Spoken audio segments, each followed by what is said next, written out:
આજરોજ શ્રી નંદ ગૌશાળા મિત્ર મંડળ દ્વારા ગાય કૂતરાના લાડવાનું આયોજન કરેલું છે.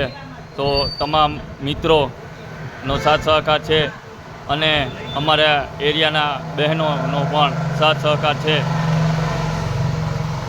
દર વર્ષે અમે 7 થી 8 મણના કૂતરાના લાડવા કરીએ છીએ અને આ એનું અત્યારે આયોજન ચાલુ છે.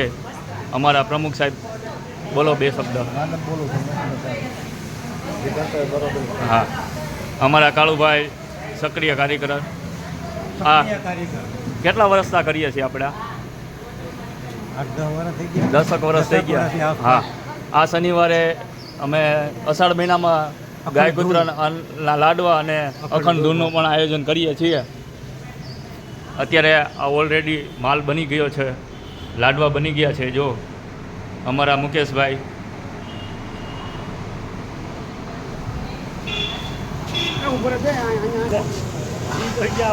હા, જો અમારા અત્યારે ગોળની ચાસણી લેવાય છે. અહીંયા મુઠિયા તળાઈ છે. વલ્લભભાઈ કંદોઈ જે સેવા આપી રહ્યા છે, અમારા બાવનજીભાઈ પણ સેવા આપી રહ્યા છે. અમારા પ્રવીણભાઈ સાકરિયા જે ગૌશાળાના સદસ્ય છે. પ્રવીણભાઈ, આપણે કેટલા વર્ષથી આયોજન કરીએ છીએ?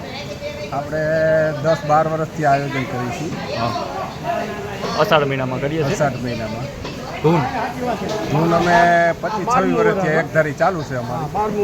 અખંડ ધૂન. હા હા, અમારા પ્રવીણભાઈ સાકરિયા અને અમારા દિનેશભાઈ વૈષ્ણવ એ બધાને હાથ ઊંચા કરીને આવજો કહે છે. મિત્રો, દર વર્ષની જેમ આ વર્ષે પણ અષાઢ મહિનામાં કૂતરા તેમજ ગાયો માટે લાડવાનું આયોજન કરેલ છે. શ્રી નંદ ગૌશાળાના તમામ મિત્રો અહીંયા હાજર છે. તમામ મહિલા મંડળ પણ હાજર છે. તેમજ શનિવાર તારીખ કઈ તારીખ છે? અખંડ ધૂનનું આયોજન આપણે કરેલું છે. એની તારીખ આવતા શનિવાર. આવતીકાલે શનિવાર નહીં પણ તેમજ એના પછીના શનિવારે અખંડ ધૂનનું આયોજન કરેલું છે. તો 27 વર્ષમાં ધર્મપ્રેમી જનતાને, ભજન પ્રેમી જનતાને આ ધૂન મંડળ ધૂનના કાર્યક્રમમાં પણ હાજરી આપવા નમ્ર વિનંતી. જય સીતારામ. અમારા કલ્પેશભાઈએ પણ કીધું.